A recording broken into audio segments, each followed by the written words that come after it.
In this video, I'll show you how to get your Gemini API key. First, open Google and type Gemini developers in the search bar.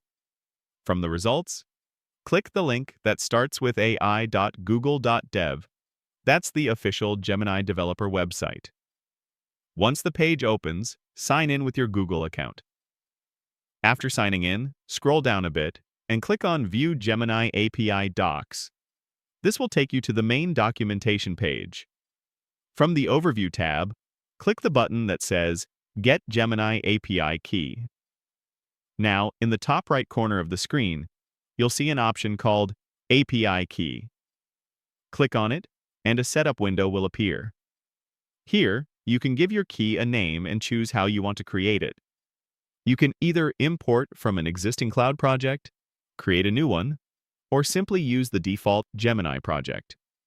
Once you've made your selection, click Create Key. Your API key will be generated instantly. You can hover over the Copy API Key icon to copy it, or click on the key itself to view, copy, or delete it anytime you want. And that's it. You've successfully created and copied your Gemini API key. If you found this tutorial helpful, make sure to subscribe for more quick and easy tech guides.